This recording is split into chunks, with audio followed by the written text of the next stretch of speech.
I am super excited for today's guest. We only met a few months ago, although I've been following him for years now. Scott Trench is CEO of BiggerPockets, the largest education platform for real estate investing across the country. He's also host of the BP Money Podcast and author of best-selling book, Set for Life. He's also a CrossFit ninja and real estate investor himself. Scott's passion for financial freedom and wealth building and his ability to really break it all down into actionable steps has been super insightful. And that's why he has so many fans. People love him. So the audience doesn't probably know this, but Scott and I partied one night in New Orleans not too long ago. And I found out that he is the best freaking karaoke singer. I don't know about that. I have fun with that. All I want for Christmas was a little bit of a flop, I think, but next year. Scott, welcome to the show. I am so excited to hear from you. I'm so excited for the audience to hear from you. First of all, thank you for such an incredible organization that you had. Oh, well, thanks for having me. And yeah, it's great to see a lot of folks who have benefited from BiggerPockets. So I'm proud to be a part of this awesome place. Okay, let's get started. So I wanted to talk about your roots a little bit because I think your childhood really shapes who you are as an adult. So let's go back. What was that upbringing like for you? Yeah, I grew up in a suburb between DC and Baltimore called Howard County, Maryland, near Columbia. And I probably had I don't know, I would imagine a fairly typical, solid, slightly privileged upper middle class lifestyle. I played a lot of sports, was an A student. And that was like my day in high school was I was probably working a 60 or 70 or 80 hour week, right? I'd get up in the morning at 6:30. I'd go to school. I had my AP classes. I would take those throughout the day. Then I'd have a sport. I played football, wrestling, and lacrosse, all three of those sports, and lettered in football and wrestling my sophomore year. And we had very good programs. So we would win state champion for football. We were state runner up for wrestling. We sucked at lacrosse. Wow. Those are but that was my day all through high school with that. And then when I went to college, I had a completely different change of pace. I did not play any sports and I had a tremendous amount of free time. And I think I spent most of that free time using perfecting my beer pong talents and partying and taking advantage of the city of Nashville. So almost a completely separate, like the complete extreme opposite, I think, of what my high school experience was like. Although I did, I think, do pretty well in college. I had a dual major, which is not a double major. It's like a major and a half. And then I minored in corporate strategy and corporate finance as well. So I kind of use what I did in college with that. Mm-hmm. In college, I had an internship with Dish Network, which is a local pay TV company based here in Denver, Colorado. And as a result of that internship, that internship was a really wonderful summer. For the first time in my life, I have money. I am not in my college town. I'm with 40 other kids in a hotel room. We have the best summer of our lives, and almost all of us accept the job the first week into senior year. So I didn't come out to Denver for any reason with this in particular, but because it was a job that was offered to me early on in my senior year, and it was easy.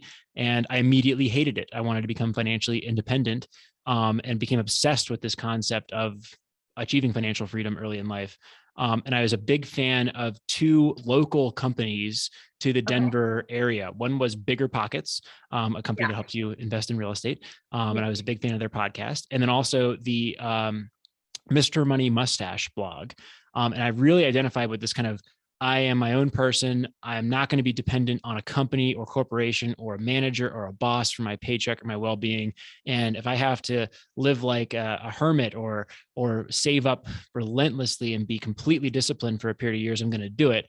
But I'd like to accelerate that by the journey to financial freedom by not just being really frugal, but also by investing in an asset class that can produce better returns in the stock market, like real estate. So I kind of combine those two philosophies to get started on my journey. Is that what you're looking for from a background? Yeah, no, I love that. So you said growing up, you played a lot of sport. Do you still play a sport? And I feel like sports gets you into a very competitive mindset, and also one that is, it teaches you strength and resilience. Do you feel like that basically set you up for where you are today? I think in a way, I think more than the sports themselves was just like, hey, I'm taking 6 AP classes my junior and senior year, and I'm trying to play these sports. And there's like I would never go home at a reasonable hour. I would be at school doing my homework or playing sports until 6 or 7 every night, and arriving at 7 in the morning with that. So I'm literally putting those 12-hour days. That I think set me up for the work, the work that kind of I did at BiggerPockets, and maybe still do here at BiggerPockets, to get conditioned for that as normal with that. So yes, the sports helped from a competitive mindset, and sports helped because you never like in business, Right. you never practice enough, right? It's because you can always be getting better to some degree, versus school, which is then you get an A. I'm going to do the minimum amount of work required to get an A and move on with my day with that. So there was, I think it was helpful in that regard. Do I still play sports today? I played rugby, by the way, before high school. My high school did not offer that, and that's what I played in college on a club level, and I've played that for the last 10 years. Although last year I kind of gave it up and called it quits. My accumulation of the screw in my left foot, the shoulder injuries, the knees, the hamstrings, and then now my back, which kind of gets bent out of shape when I go into big tackles. So it was time to move on. And now I'm in a midlife crisis of trying to find a new long-term competitive sport to figure out. So I'm kind of between what is my big hobby that I'm going to take on now that rugby is probably in my past. But that's cool though. You get to discover new stuff, right? And in with the new, out with the old. Yep. So that'll be the challenge. So. Right. So I want to talk about the podcast that you host with Mindy Jensen, the Money Podcast, which is geared towards building wealth, but also, how to earn more, keep more, and even spend smarter. And you've interviewed some pretty powerful thought leaders in that space. What were some of your key takeaways from hosting the podcast? Yeah, and doing so many interviews? Yeah. So the reason we do the Money Show, or at least one of the reasons we set out to do the Money Show, was, there's a big question about how do I get started in real estate with no money and no credit and no job? And my kind of answer to that is, well, there are ways, but really you shouldn't get into real estate if you have no money, no credit, and no job. You should probably fix those problems first and invest in real estate from a position of financial strength. So that was the kind of impetus for the Money Show. I am also personally very interested in helping people become financially free in general. So that's my career mission, is how do you help as many people as possible achieve that outcome? The Money Show is intended to make people aware of all the other tools outside of just real estate that can help you get there. Stock investing, side hustles. We have 4 levers of finance that you can kind of pull in order to get there. You can spend less. If you want to get rich, you can spend less, you can earn more, you can invest, or you can create assets. And those levers are applied differently to different people in different parts of their journey, right? So a middle class earner with no assets and no time does not have the ability to meaningfully create assets in many cases, right? When are you going to do it? You're going to wake up early and start a business, and compete with the fine people on this call who are doing that all day, with the best parts of their day? Maybe not, right? That's not a good time to create a business. It's a really good time to cut back on the spending and control what you can control, and then figure out, how do I get on a path where I can take more control of my income within a year or two, or maybe build up a foundation that is capable of giving me a year or two to actually go and create an asset full time, with that concept of runway. So what we've learned is personal finance is personal. Everybody has a different approach. The strategy that you apply depends heavily on what your goal is. If your goal is to have the biggest possible pile of money 20 years down the road, you're going to have a very different strategy than the person whose goal is to get out of their job in 2 years and spend time with their family, right? So it's just a matter of what you want and how you want to get there. And we found that there's no one right approach, but it really starts with, what do I want out of life? Am I crystal clear on that? And from there, you can actually remarkably easily put together a powerful financial plan to get you there. I love that. If someone got those 4 levers down, put it in the chat, because that's powerful. And you're absolutely right. Those are basically your 4 foundation pillars. And so what is your favorite kind of investing? What is my favorite kind of investing? Well, I have a privilege that I hope one day becomes available to other folks, if I can be so arrogant, of investing in the company of BiggerPockets. I think we've got a special thing here that's helping a lot of people, and I really like the way that we make money as a company. We have 4 divisions. We have an advertising business, a publishing business, a subscription product, and we're matching our members with agents and lenders with that. And so that feels like a really, and a lot of our customers seem to be getting a lot of value out of the platform. So I like our company as one of those. Outside of that, I invest in real estate and stocks. So almost all of my net worth is in those 3 areas: the BiggerPockets, the company, real estate, and stocks. I also have a sizable cash reserve because I wrote a book called Set for Life and think it would be quite embarrassing to go broke after writing such a book with that title. So I have a little bit more. I'm so glad you brought that up, because tell us about Set for Life. Yeah. So same deal, right? I kind of set out to write that book with the mindset of how do you help a person with a median income and no net worth, no debt, no assets at all, go from that position to, as rapidly as possible, achieve financial freedom. And that was my goal, right? I was thinking about that and obsessing over that for a good 5 years, and believed I had achieved at least the lean 5 version of that at the time I started writing Set for Life. Right. And so the book is intended to hey, they're the 4 levers: spend less, earn more, invest, or create. And how do you spend less? It's work, it's discipline, it's a grind to get that built up. But the book is kind of has this concept of financial runway built into it, right? Financial runway being the amount of time you can survive without depending on a paycheck. And so and that's a function of how much you spend. So at least at first, spending is the most powerful lever for that person, right? Because if you spend less, you not only can save more, but you need less in terms of the amount of money, right? So if I spend $4,000 a month and I want to last a year, I need 48 grand, right? That's 1 year of spending. If I spend $2,000 a month, I save at twice the rate, and I only need $24,000 to do that. So that's an extreme example, but we'll give you that. And then as you accumulate that runway, opportunities begin to multiply, I think, for most, right? If I have a year of leeway, I can quit my job and go and become an agent, and maybe take control of my income. I can go make a house hack, buy a house hack investment, or make a meaningful investment in some sort of small business. With that, I can begin scaling and taking control of that income. And then I can build an asset base with which I can start investing and divert more and more of my time over a maybe 5-year period to creating and investing my portfolio. Wow, I love that. I have a lot of audience members that are just starting out, and some that have been doing this a long time. So it's a very diverse audience. What is your advice for someone who's getting started down a path? And I'm not saying someone who's just new to investing. It could be someone that is a seasoned investor, but going down the path of finding a new asset class. So kind of like, what do you think one can conquer when embarking on a learning curve?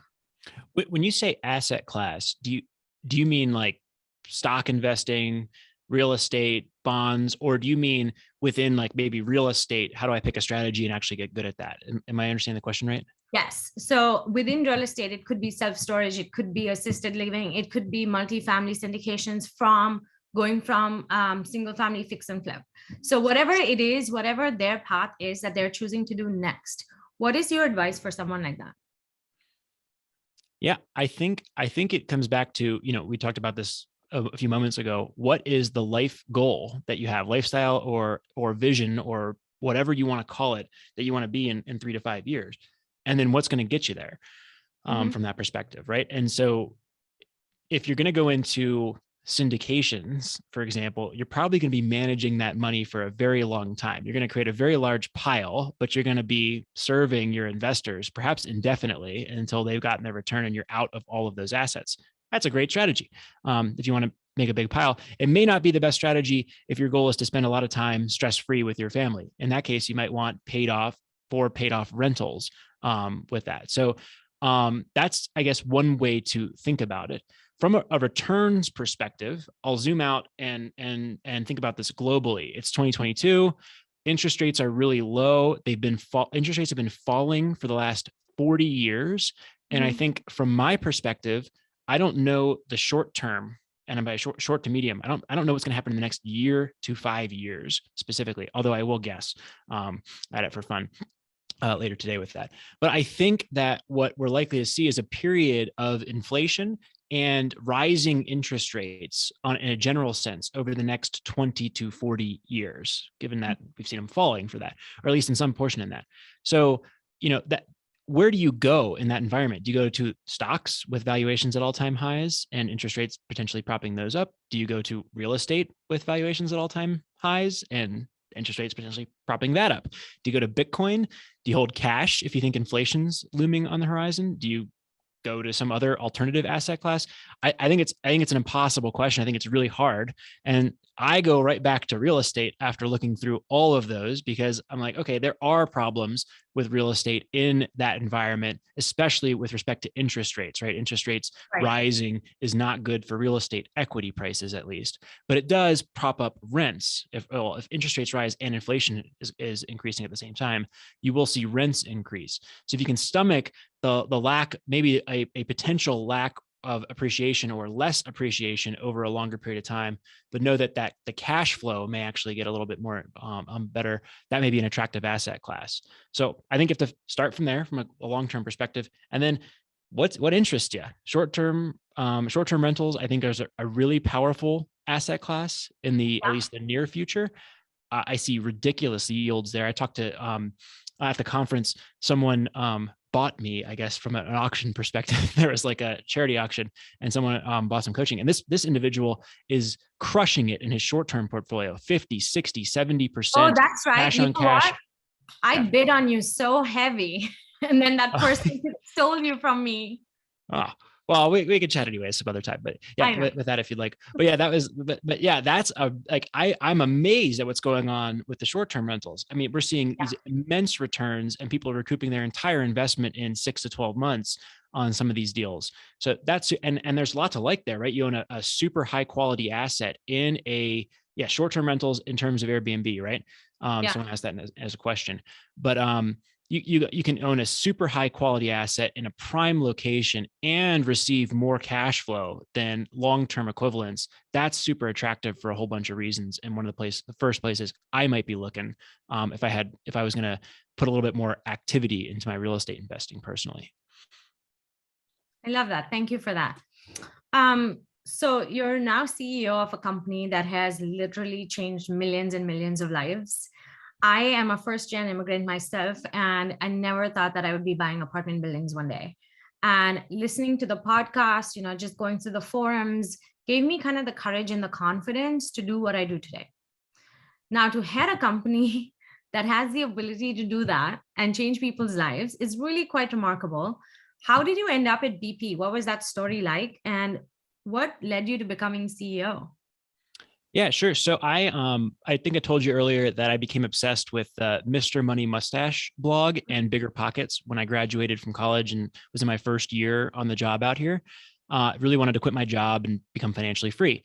I ran into Josh Dorkin, the founder of BiggerPockets, on the BiggerPockets podcast, said, one of the episodes, go and join a mastermind group or some local networking group. So I did exactly that. I joined a local real estate investor mastermind group. I was 23. I had no business being in this group. They were all cool entrepreneurs running serious businesses. And I was working full-time as a financial analyst, but they let me tag along on Thursday mornings. And I took each of them out to lunch one by one to learn their business. One of them worked in the same co-working space as Josh. And I could not resist. I banged on his door and I said, "Oh my gosh, you're Josh Dorkin. You've changed my life. I'm a huge fan of your show. I'm doing exactly what you said right now, meeting an investor for lunch who's in my mastermind group with all that." And he kind of was like, "Go away, kid. I'm in the middle of my day here." So I followed up 6 more times with him. And finally got a meeting with him, offered to work. I think I was offering to work for free or moderate his forums on the weekends. or whatever that was. And eventually he offered me a job as the director of operations. So that means you do at a 3-person company. That's the combination of personal assistant, customer support rep, and head of finance with that. So that role began to expand slowly at first and rapidly over the next 5 years. I joined BiggerPockets in 2014, a year after I moved to Denver. So July 2014. And over the next 4 years, I took on more and more responsibility. I said yes to every assignment I could get. I was there from 8 a.m. till 6 p.m. And then I would spend the next 3 hours writing for the blog because I love this stuff and love the company and talking about all this. And eventually that led to me becoming president in 2017 when Josh stepped back for personal reasons. When you step back from a company and it's your, or a major part of your financial position, that doesn't make any sense. And so I think Josh, wanted to take some chips off the table and de-risk his life a little bit. And so I was asked to lead a process of finding capital partners. And in 2018, we brought on our private equity firm, McCarthy Capital, in November of 2018. And that's when I became the CEO. And so from there, it's been, I've been leading all of the strategy and operations of the business here.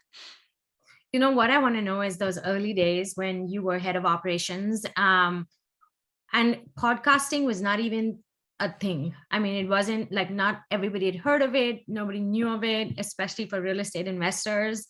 What did you do to kind of get the name out there? How did you build this brand? Because I'm guessing that was on your shoulders. Yeah. I don't think we would have articulated it the same way back in 2014, 2015 with this. But what we're trying to do right now is we're saying what is the challenge for a new investor or even a seasoned investor in the real estate world? Well, I think there's a price to enter this world of investing, and I think that price is 500 hours of self-education, networking, learning, figuring it out, watching YouTube videos, listening, whatever. And what BiggerPockets I think does, maybe better than anybody else, is provide an end-to-end platform to do that, where every piece of content or every part of the platform is a valuable place to spend some of those hours. So you can listen on the podcast, you can watch the YouTube videos, you can read a book, you can read the blog, you can engage in the forums or the Facebook group, and all of that is valuable in different but important ways. In every way. And that's, I think, what we were kind of dancing around back then, but couldn't have articulated it quite like that. And that's where I think the podcast came from, is how do we make sure that if you're trying to learn about real estate investing, we're passively there in your ear while you're driving to work or doing the dishes. We're actively there with highly engaging stuff if you're going to give us your full attention on a YouTube channel or read a book. Oh my God, that's amazing. So my very good friend, Brandon Turner, recently announced that he was retiring from BiggerPockets. Obviously, everybody knows that. After nearly almost a decade of helping with the growth of the company, being the face of BiggerPockets. So what does that post Brandon Turner BiggerPockets look like? Yeah, I think it's going to look. And you're going to start with announcing me as the co-host of the BiggerPockets podcast with David Green. That's right. Surprise. Yes. So, so I think it's a great question. Right now we have we have several podcasts, right? We have our BiggerPockets Real Estate Podcast. We have BiggerPockets Money. We have Real Estate Rookie. We have Invest Her. We have BiggerPockets Daily. So you're going to see more of those types of podcasts. I'm talking about the strategy of BiggerPockets. Right. You're asking specifically what we're going to do with Brandon's departure. No, just BiggerPockets as a whole. Okay. So first of all, with Brandon's departure, the show is going to continue. We're going to continue putting out, I think, high quality content that's going to help people immerse themselves in the world of real estate investing, pick up nuggets, tips, and tricks with every single piece of content that we release. In Q1 specifically, and January, we have a theme of a mile deep with our podcast. So we're going to walk back a little bit more from hey, we're going to have on this famous author or a celebrity who's got some really interesting thought leadership, and go back to, hey, here's an investor who has bought a property in the last 6 to 12 months, and here's a very detailed understanding of how they structured the deal, found it, built it, raised money if that's appropriate, and drove a high quality return. So kind of going into that more granular understanding of real estate investing in particular with that. Then there's the rest of the strategy for the company, which doesn't really change with Brandon's departure. Do you want me to talk about that? Sure, we'd love to hear. Great. So we think that there are multiple personas out there, right? Or different niches and strategies people are interested in. So we're probably going to launch more of these sub brands. We have BiggerPockets Money, Real Estate Rookie, Real Estate Show, Investor. I think you're going to see more of those. We're still working out the order, but think a fix and flip segment, or a short-term rental area, or a data and analytics, an advanced discussion about key metrics and how the markets are doing with that. So those are some of the sub brands that we think we're going to roll out over time. Second, we want to add a lot more value. We think we have a great product with our pro membership. We want to add a lot more value for the entire investing life cycle. How do we add in a property management solution to our pro membership? How do we add in the ability to find deals, right? Literally off-market deals, think on-market MLS listings, but we can rank them by cash flow potential. Those are some of the things that we're exploring on how to build over the next couple of years. So you can see, imagine a spectrum where you say, here's an on-market deal that I can buy a duplex. Here are the wholesale deals. Here's a turnkey investment. And here are passive syndication investments in that same market. Do I want to do the extra work to buy that duplex? Or do I want to invest in the passive syndication deal and take a couple of fewer points in potential return, but do no work? I think that that's the kind of marketplace experience that an investor would want, to be able to kind of weigh those options and say, yeah, I'm willing to do the work and try to drive a 22% return on a duplex I manage, or I'd be willing to take the promise of a 12 to 14% return from a syndicator. Obviously, BiggerPockets would never guarantee any of the returns here. This would be a place we'd educate people on how to make decisions and then invest at your own risk, like we do currently. Okay. Yeah. And then lastly, the last part of the puzzle is, how do we connect people with their team members? So you may have noticed that BiggerPockets has a find an agent feature, right? Where do you go to find an investor-friendly real estate agent online? It doesn't exist. We want to build that network on BiggerPockets and then replicate for lenders, property managers, contractors, insurance brokers, so on and so forth. Those will all take us years. So this is a 5-year vision. You can envision where we have multiple of these sub brands where you can kind of dive in to the endless content that is specific to short-term rentals. We've got a end-to-end subscription experience that helps you manage, buy, and find deals. Find, analyze, and manage your portfolio. And then third, you can find all the professionals you need to run your business. Can I just tell you that I wish I was 10 years younger and I started investing like a couple of years from now, because that is fantastic. When I first started investing, I had to literally put out an ad on Craigslist, weed through the shady people, and find one person that maybe barely worked. I had no network. I had no Facebook group. I had no BiggerPockets forums were still being built. So it was all about picking up the phone and literally going through the yellow pages and finding a contractor or subcontractor. And what you just said is blowing my mind, because that's like amazing for the newer crop of investors, because it's like a one-stop shop, right? You get in there, you figure out what is best for you, what excites you, but all the resources are available to you, which is fantastic. That's how we describe it internally, is the one-stop shop, right? And it's matching that life cycle. So some of the folks on this call, you're probably a little different from the typical investor, right? If you're here on this call learning about real estate investing in the middle of the day with this, right? So, but most investors, 90% of people in this industry who own rental properties own 10 or fewer properties, and 50% of real estate investors own just 2 or fewer properties outside their primary residence.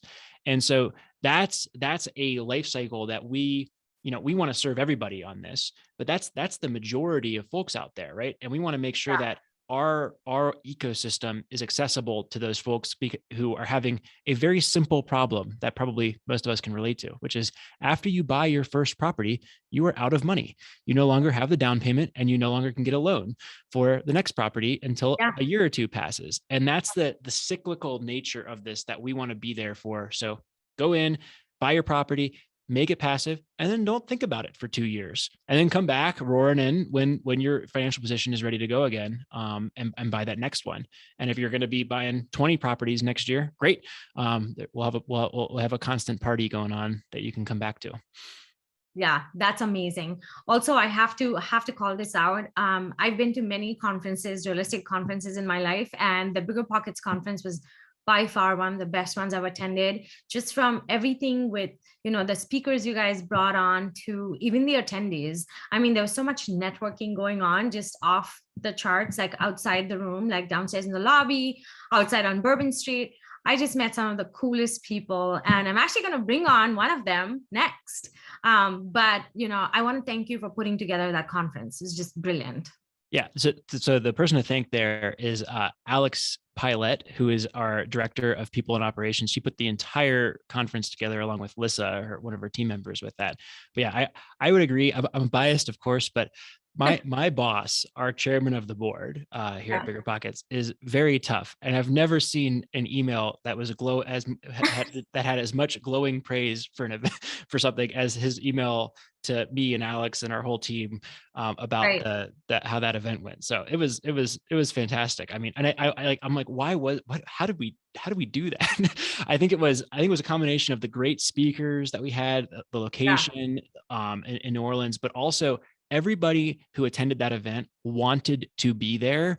And it wasn't like I'm going there for work because my boss is having me go there, and I'm going there for specific information. It was, no, I'm going there to get the information, and I want to party, and I want to meet all these people, and I have digital relationships with 20 or 30 or 50 of these people that I want to go and meet in person. So I'm gushing about my own conference here, but yeah, I had fun. I think the other thing too is right before that, we were in a dry spell. Nobody was out meeting people in conferences, right? It had been like a year and a half. And that was really one of the biggest conferences that I then went into. And so just, going from, and right before the BP Con, I was at my friend AJ Osborne's self-storage conference in Idaho, which actually Kaylee have put together. That conference was also fantastic.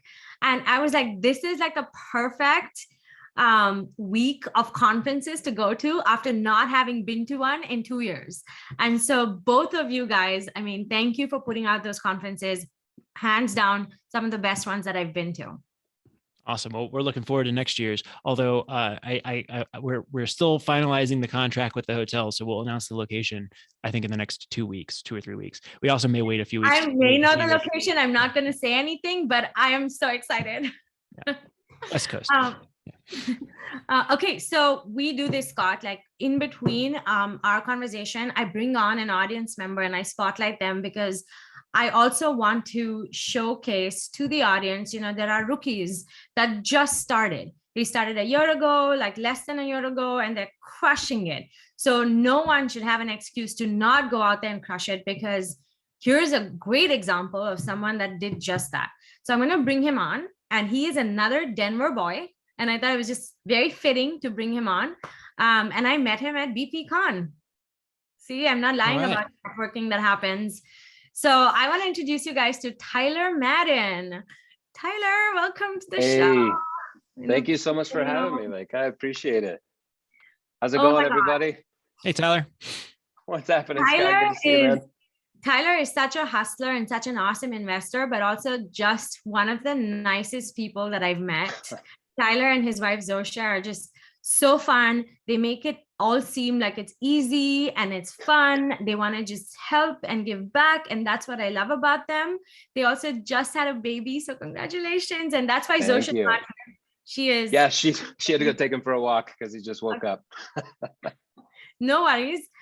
So Tyler, you have been in the real estate space for a good 5-6 years as a general contractor, but you just started investing. When did you start investing? So much more actively. Scott kind of mentioned it, where you turn your primary residence into your first rental. That's the accidental landlording sequence that many of us get started with. I did that back in 2018 when we bought the house that we're in now. We used the equity to purchase this, and then we kind of sat for the 2 years that Scott had mentioned and waited to build up more equity. And then this year, just this April, we started actively really getting into seeking rental properties outside of turning our primaries into rentals. And we ended up buying 8 units just before we had our baby. So we bought a 4-plex and a 3-plex in April of this year. And that was directly following kind of exactly what you were mentioning, the power of networking and masterminds. I spent the year prior to us purchasing in masterminds and networking and getting to know people and really finding that confidence and that fuel to feel like it was a good opportunity or a good decision to make with my family's financial future. So that was what really got me into it. But yeah, I would say April of this year is when we really started actively pounding the doors and really submitting offers and getting started. So I do want to ask you, I know you have an amazing future plan, and starting your own company, and going kind of national. You want to elaborate on that a little bit? Because it's exciting for me. So I've got, I'm a general contractor, like I had mentioned. I do high-end luxury remodels for clients. So I work with homeowner clients, not investors, here in the Denver area. And we do, I really pride myself on doing top-notch work. Scott's been to my house, he's seen it, kind of has an understanding of what I care about. And what I care about is exceeding expectations of my clients on every measure. And I think that there's really a space for that in the general contracting realm. So I want to grow that in a way where we're still doing client remodels, but also applying that same concept to every level of construction, whether it's custom new builds for homeowners, whether it's development for other investors, whether it's multifamily development for ourselves, commercial work, any of that. I really just think that there's a huge hole in the market for people, for lack of a better word, that give a shit. And that's something that I say I have in spades. And that's something that I'm really proud to be able to build a business based around is going the extra mile when other people are so satisfied in this day and age, cutting corners and half-assing things. Yeah, and Tyler and Zosia's house is beautiful. From that, I think you were like 99.5% finished when I visited. I'm a general contractor. It's always 99.5% finished. The cobbler's kids never have shoes, man. Yeah. Right. So first of all, I didn't know that Scott and Tyler knew each other, and this always happens. I bring someone on and they know the speaker personally, which is awesome. So I'm glad you guys know each other. But tell us kind of like, you having been in real estate for so long and then making that mental shift to saying, okay, now I got to start investing and I have to think about my family. How can I earn an income passively so I can spend more time with my family? What did that mental shift look like for our listeners?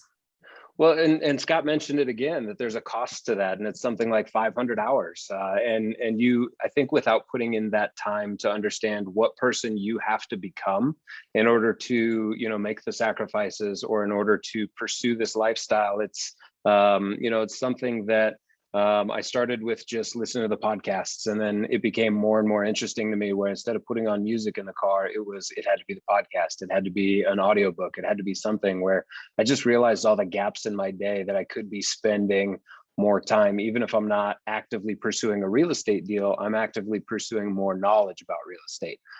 So getting to the point where I could become more knowledgeable, more confident, it really started, the seed was planted with the real estate podcasts. So listening to those obsessively. And then ultimately when the Rookie podcast came out, I was really, it was kind of a game changer for someone that's maybe sitting on the sidelines, or someone that's just got a deal. They're an accidental landlord and they don't know how to make that monumental step, or what feels like a monumental step to get your first, real functional deal outside of turning your primary in. So that was another thing where when you see just normal people going from, I have a W-2 job and I went and I did it this way, and kind of getting more granular about it and realizing that, hey, it doesn't take an absolute genius to get into real estate, and seeing that on, having more examples of that, more guests that are, hey, I'm nothing special. And that's what I always say is I'm nothing special. I just figured out how to work within the system. But the podcast, and then once you get comfortable enough with that knowledge, I feel like it's really important to surround yourself with other people that are doing the same, because it feels extremely isolating in my experience when you're the only person that you talk to that wants to get into real estate. If your partner, for instance, or if your wife or your husband, your boyfriend, girlfriend, whatever it is, if you're trying to do this and they're not on board, I think that's the first person you need to network with in terms of real estate, at least get them on board. But then, reevaluating my circle of friends, my circle of influence, my sphere of influence, and just realizing like I want to intake good, positive influence, whether it's social media, whether it's just the conversations I'm having with friends, whatever it is. I want to be continually putting the right influence in my life. So it was a sequence of kind of auditing what sort of stuff I was, following on Instagram, for instance. And now I only follow people that are either like positive mindset or, mental clarity or real estate investing, so that every time I do go scroll for 20, 30 minutes, it's actually positive stuff that influences me in a good way. But then, find other people that are into the same stuff. I did masterminds in the thick of 2020, virtual masterminds. And I made some of the best friends, some of the best people that I know in this industry. And that's turned into, I guarantee, lifelong friendships. And I'm willing to open up my Rolodex to them and vice versa. It's a magical thing when you really surround yourself with, I always say the right content and the right people. I think it's a huge game changer for me. I love that. There's so many things that you said I feel like we all need to do. Even just on cleaning out our feed, right? To go and follow those the positive posts and the positive people. I love that. And I thank you so much for taking the time to joining us today. And I am one of those friends. I'm hoping that we can be lifelong friends now. And I want to see. You're stuck. No, thank you. You're stuck with me. I think this, what everyone on this call is doing by, getting to know each other and getting to know, the high profile people are just normal people as well. Not to discredit you at all, either of you, but, I've spent time in person with both of you. And I think a lot of people, this is the last thing I'll say, I know you want to keep going, but I think a lot of people look at these high profile people as they're on this pedestal and they're untouchable, but it couldn't be farther from the truth. Everybody is willing to have, everyone in this community at least, is willing to have those relationships and those conversations with literally anyone. If you bring, an open mind to the table, like you can create and foster friendships and meaningful relationships with literally anyone at any level. So I'm super thankful and grateful to be able to call both of you friends. And it's a powerful thing once you realize that. Can I just react to some of the things you said for a moment here? Yeah.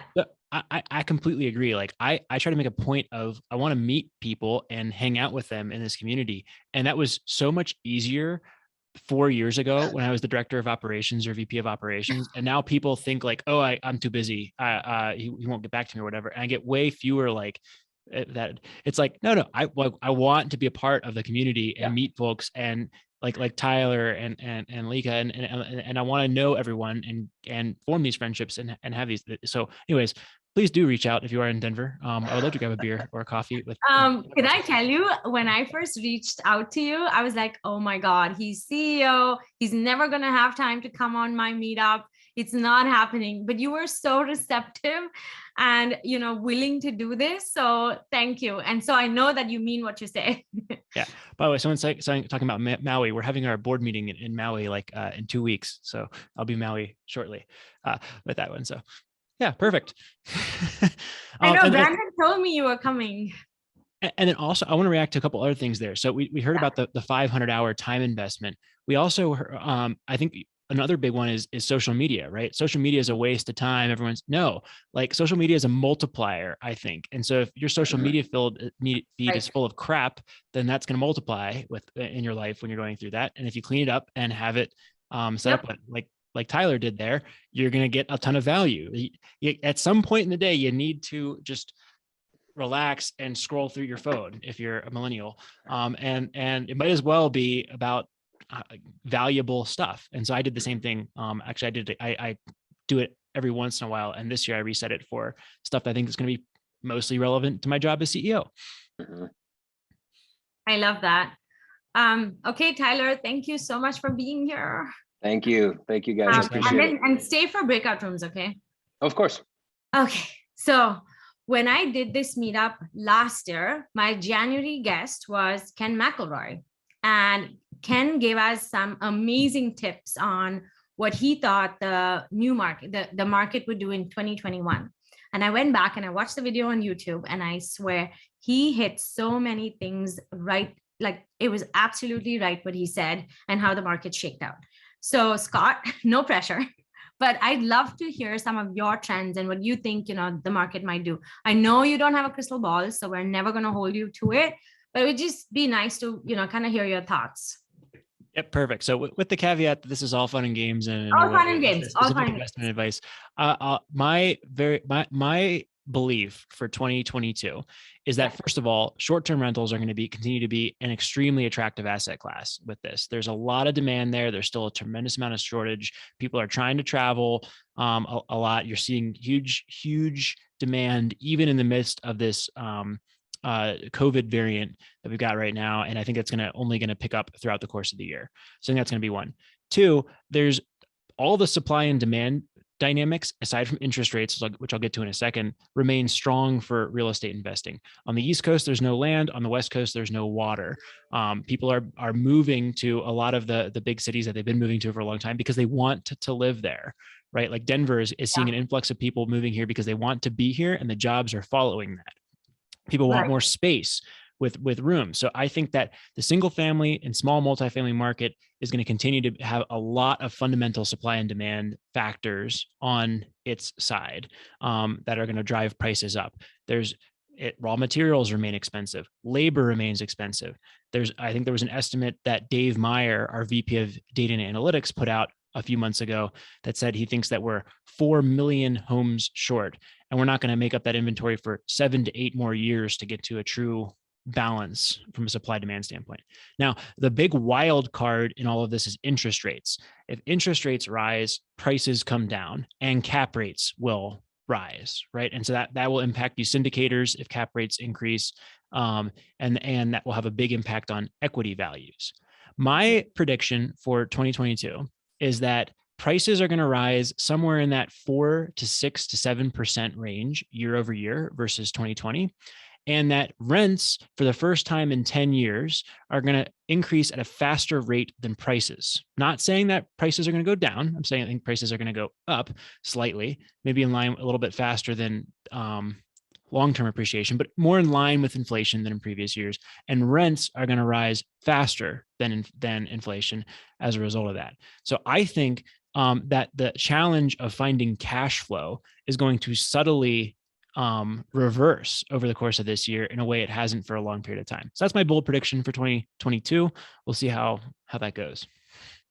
I love it. How does that sound? Awesome. It'll be on our YouTube channel. You guys go back in 6 months and see how it worked out.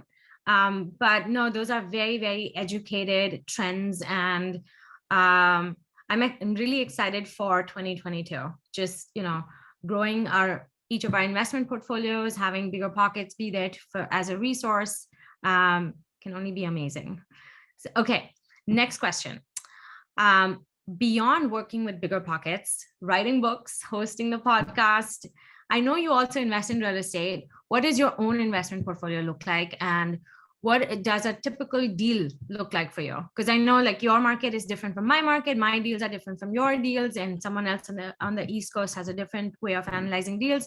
What is your mantra? Sure. So I have a small portfolio here in Denver. I own 4 properties with a partner across 10 units, so duplexes and quadplexes.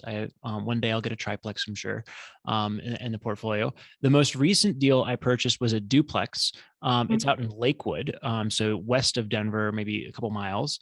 It's in a really nice neighborhood, a B+, A- neighborhood, next to a good school district. And the property is a 5-bed, 3-bath duplex on each side. So a huge duplex. Each side has a very nice garage, a fenced-in yard, and it's perfect for a family that's, maybe has a high income family with a dog, that type of, it has that type of vibe on it. And so each side rents for 3,000 plus per month. One side is rented out for 3,000. We think we're going to get 3,200 when the other unit becomes available after rehab in a few weeks here.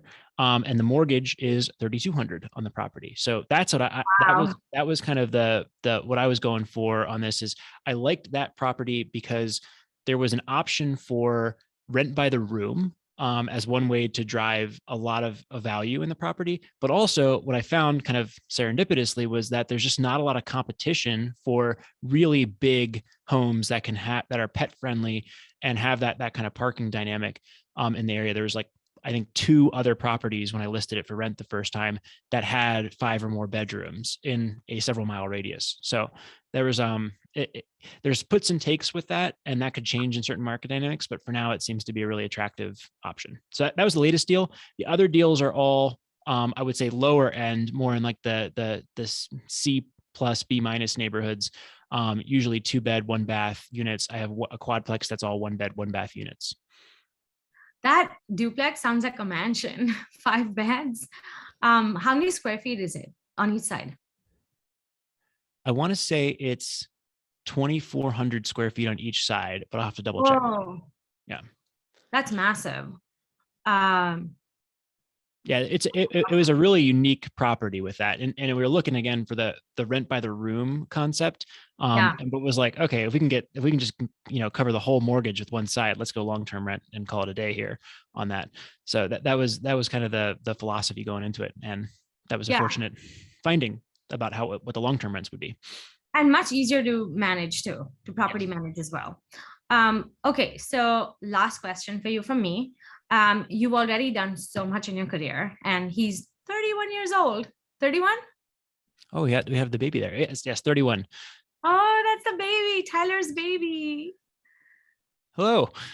So cute. He's adorable. Okay, so what is the one thing you wish you had known earlier when you began your career? What is the one thing I wish I had known earlier when I started my career? I think that the goal setting piece was a big one. So I kind of got introduced to goal setting by a neighbor who had a rough kind of early 20s experience. He's now been sober for 20 years on that. And he has a very large business, and he puts his goals on a piece of paper, hires a coach, manages to them, and just is rigid about that. And my kind of career, I think, really began picking up when I started embracing that fully and doing that every single day for a very long period of time. So every single day I have my goals and my little sheet of paper, and I nerd out and make sure that I'm making that progress with it. Not every single day. Most days I'm doing that. And over a long period of time, that's compounded a lot. That's amazing. I love that. Okay, you guys, it's 4:01. We made it again, 2 hours after. It's been a pleasure. Thank you all for joining, and see you next month. Good evening, everybody.